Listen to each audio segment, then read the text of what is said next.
how we might counter this side of the media that we're receiving and be stronger and act on behalf of Israel and Israeli citizens?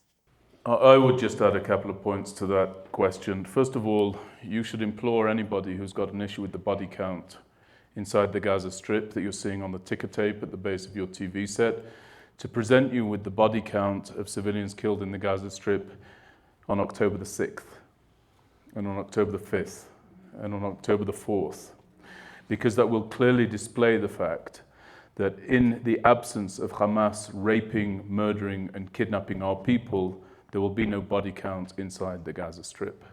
This is a direct consequence of the most horrific crimes visited upon the people of Israel since the events of the Holocaust, but they made a terrible mistake and miscalculation. The distinction between what took place during the Holocaust and what took place on October 7th is it's not the same kind of Jews. These Jews are going to fight back. They are going to go and take the fight to our enemy. And Bezrat Hashem, with God's help, they're going to wipe them out completely wipe out Hamas. That needs to be done. It needs to be pursued. And I'm very comfortable that we're doing that in the most humane way possible.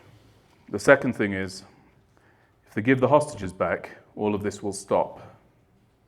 It's not rocket science. Everybody wants to overcomplicate it.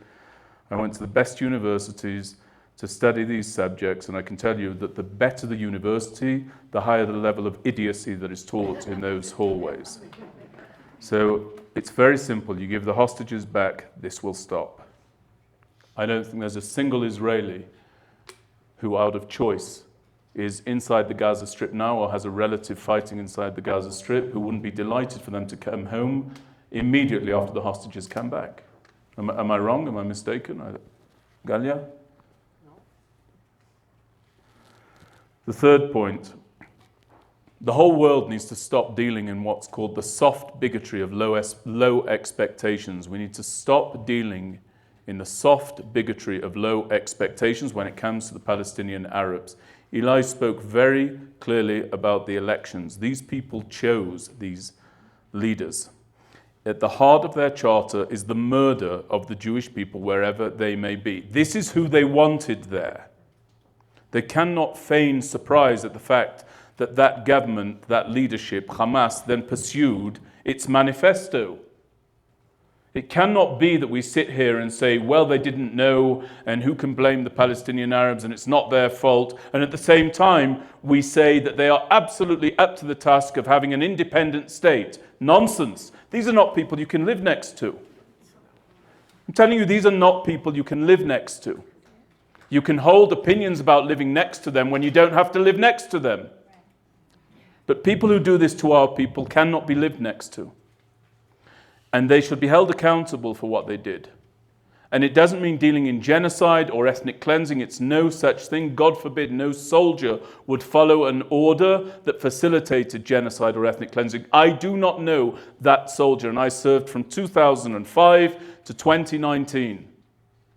And nobody on this stage knows such a soldier either, do you? So let them be accountable for that which they brought about. And if you don't want them to be accountable, then don't tell me that they're capable of having a state.